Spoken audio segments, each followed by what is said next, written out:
Bonsoir. Un conseil aux personnes sensibles, aux adeptes de la vie saine et aux allergiques, ouvrez les fenêtres ou fermez les yeux, ça va fumer. Gainsbourg est invité ce soir, les pieds dans le plat, le mégot sur la moquette. Voilà en tout cas pour l'apparence. Reste le talent. Le talent est souvent le génie d'un touche-à-tout. Au début, eh bien, il a ramé, Gainsbourg. Puis, il a été à la pointe de la nouvelle vague. Ensuite, il a fait un saut sur la rive gauche. Il a pagayé dans le yéyé. Il a fait chanter bébé, a lancé Jane Birkin, puis sa Charlotte de Gamine. Et vous voyez, il me fait faire des rimes. C'est ça, l'homme à la tête de chou avec son parfum de scandale. Il arrive à faire sentir la poésie, quoi qu'il fasse. Inspiré, il en restera toujours quelque chose. Musique, images, fêlée de télé électronique, fondu du son électrique. Bravo les mecs de Connexion. Ils sont morts d'une micro-informatique. Des foncées de vidéos diaboliques. Et pour les prix, ils sont canons les mecs de Connexion. Un poète qui fait ça. Ah non, c'est moi. Excusez-moi.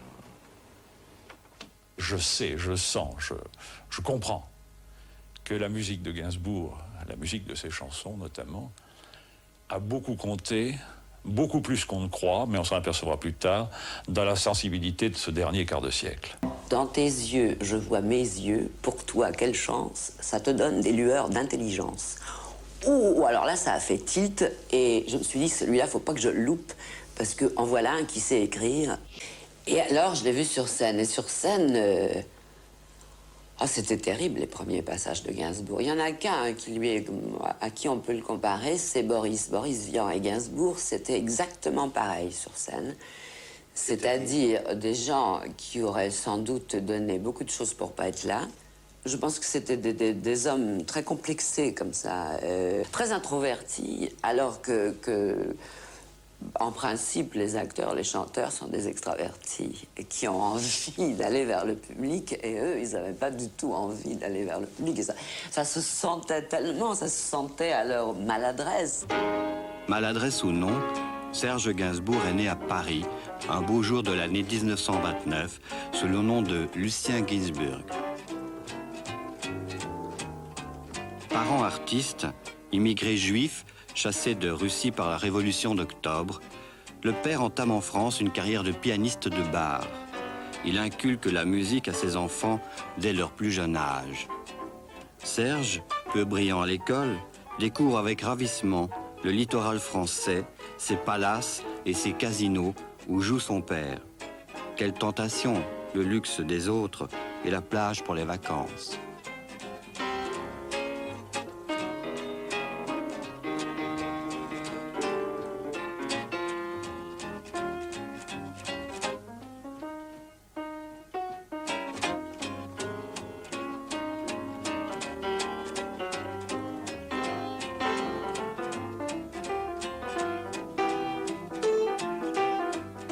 C'est là, en écoutant Vian, que je me suis dit, bah pourquoi pas moi.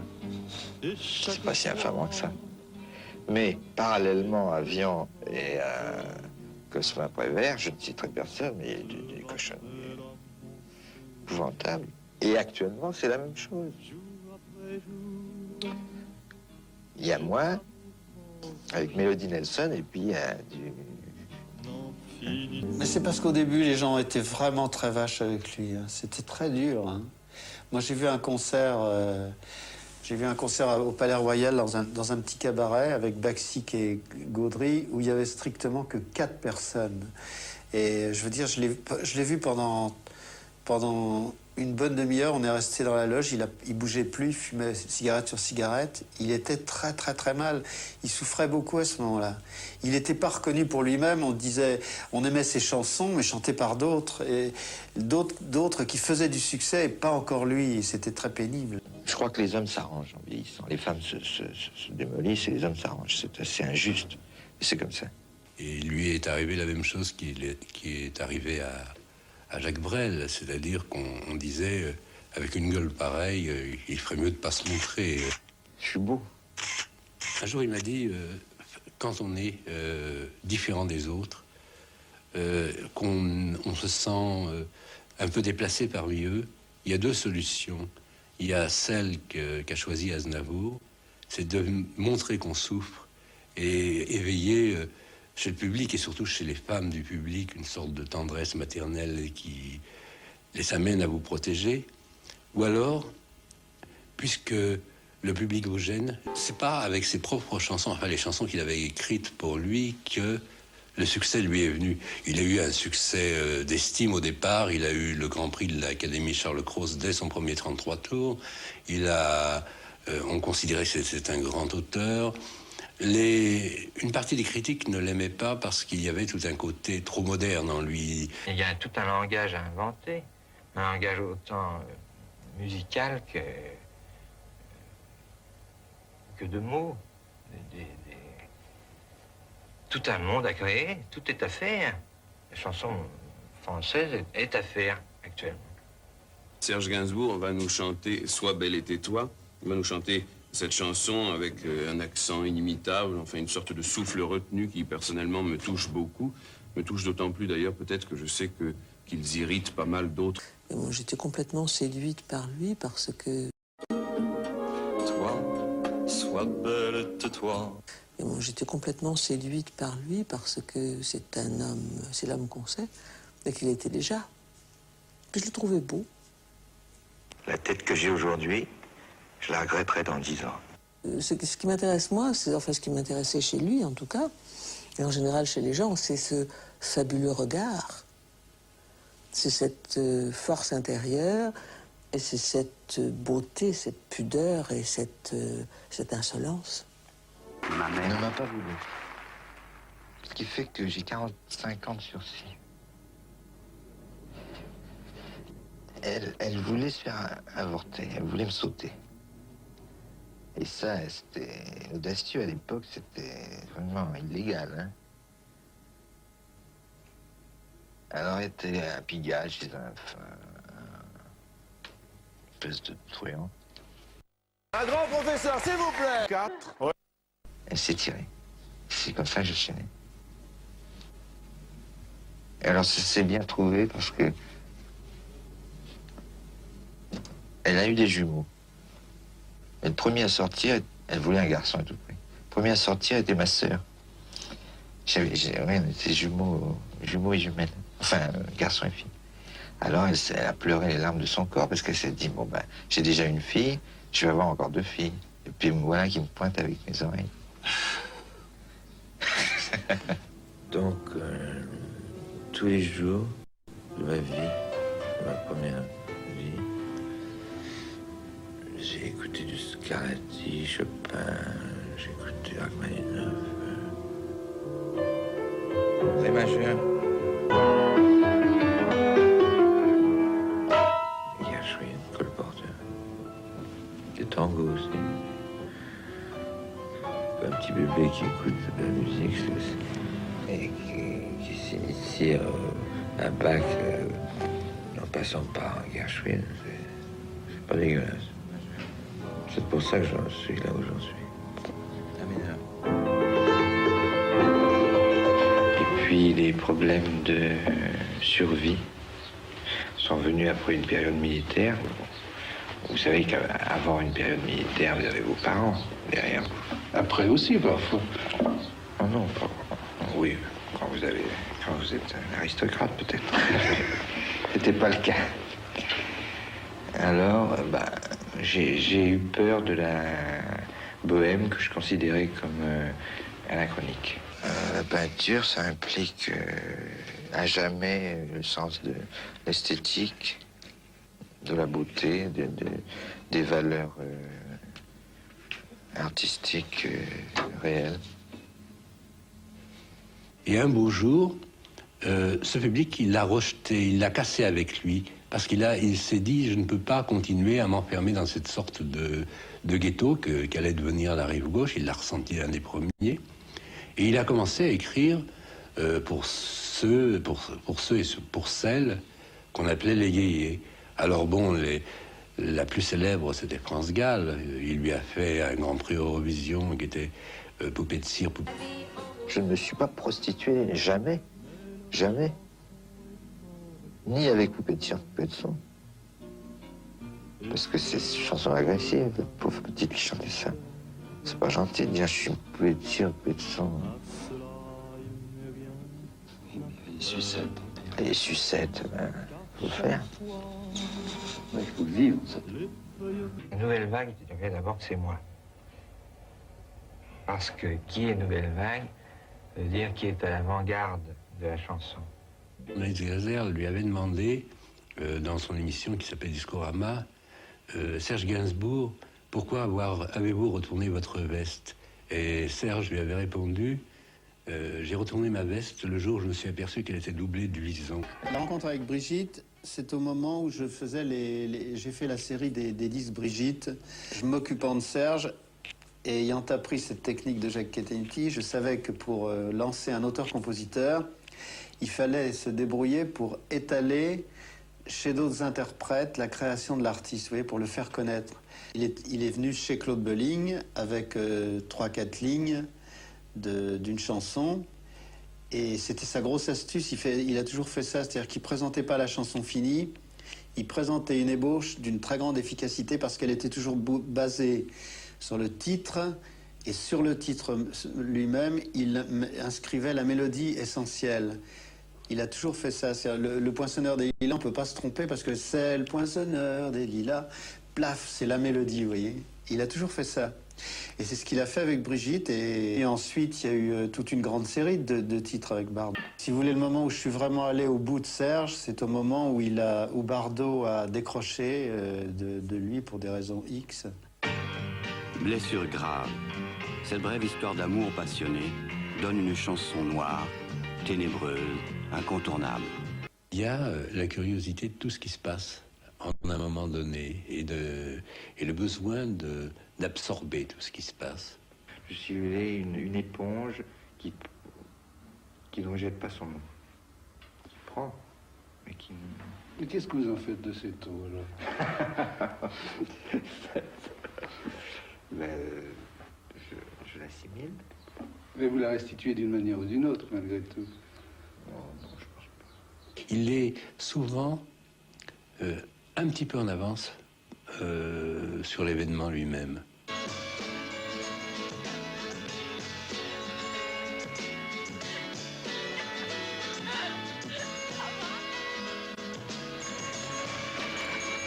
Sur le tournage d'un film à la mode, Slogan, Serge Gainsbourg découvre avec ravissement une jeune actrice anglaise, Jane Birkin, dont il deviendra bientôt un nouveau Pygmalion. Birkin, je crois, a tout à coup cristallisé des fantasmes, enfin, si tant est qu'on puisse se permettre de juger ce qu'il y a dans la tête de ce monsieur qu'on admire. Enfin, ça a dû cristalliser à un certain moment ses envies pédophiles et garçonnières, en ayant sous la main une espèce de Lolita aux allures pas trop féminines, ça vient de le dire.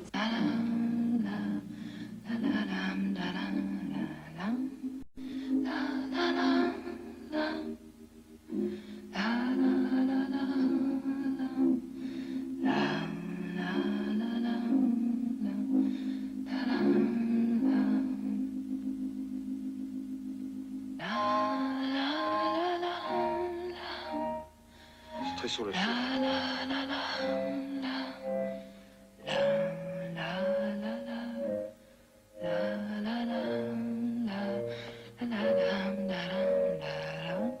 Non, c'est qu'à la mélodie, là. Ta da da da da.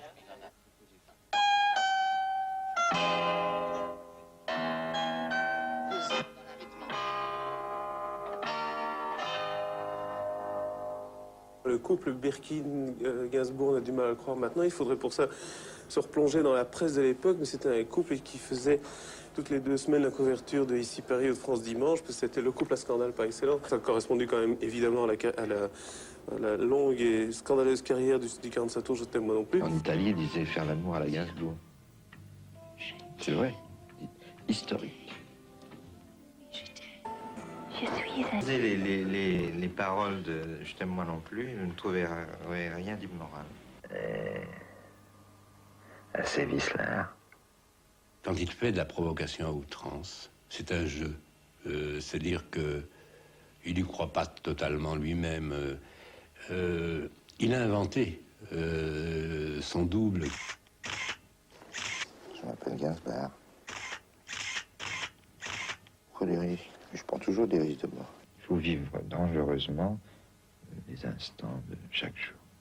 On dit Gainsbourg est provocateur. Je crois que sa principale qualité, c'est d'être un dandy.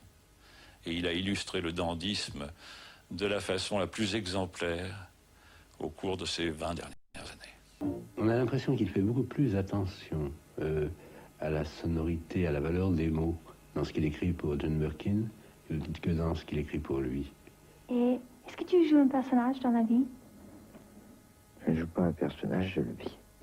Je t'aime moi non plus était un très bon film underground. Ce qui était extraordinaire, c'est que c'était un film underground fait en France et qui avait certainement beaucoup plus de qualité réellement underground dans le sens anglais ou new-yorkais du terme que tous les films de la post-nouvelle vague de l'époque.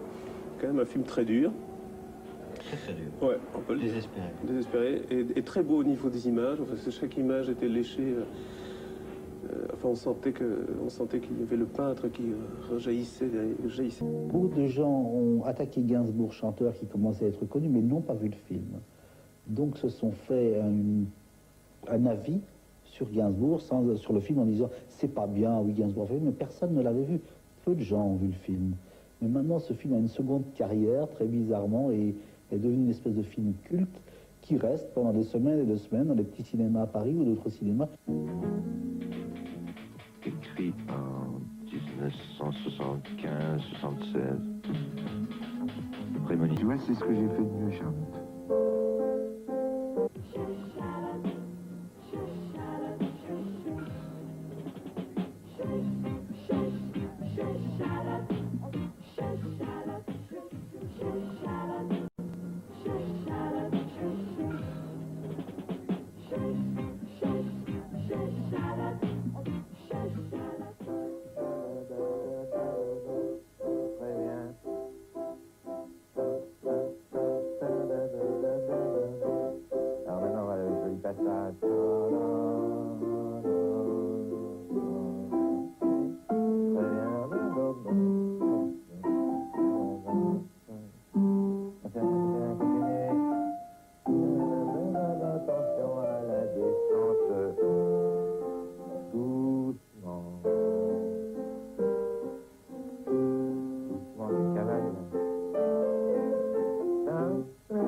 Alors le dernier, Charlotte Forever, bonjour.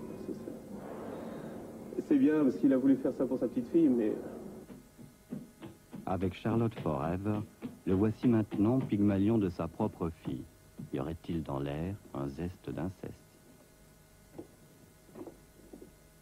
Oh, les beaux yeux, on dirait des agates. Alors c'est toi, Charlotte? Ton papa m'a beaucoup... Eh, dis donc, espèce de grosse vache, de quoi je me mêle, les poufiasses? Comment est-ce que j'en disais? Ta gueule, casse-toi, la vieille. Et mon pognon? Mais fauché, comment? Ah bah merde alors.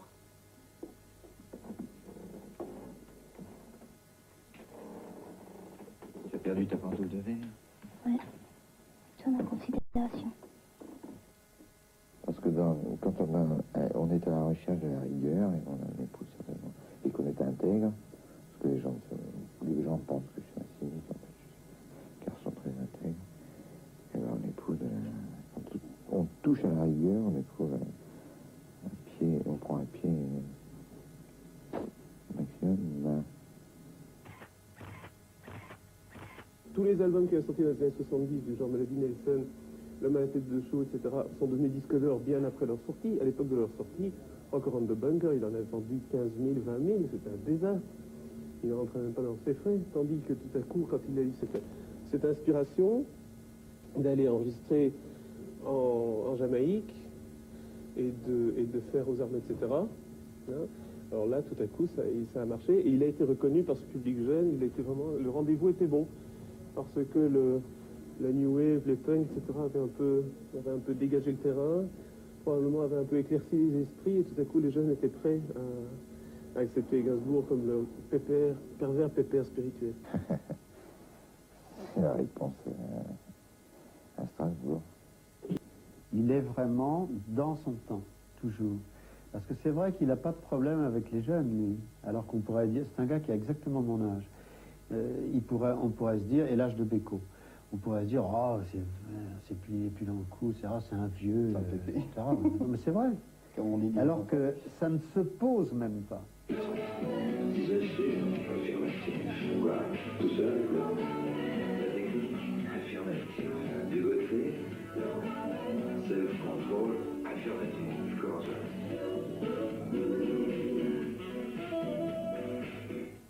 C'est des gens, c'est des jeunes filles, les jeunes filles, disons, entre 16 et 25 ans, adorent Gainsbourg.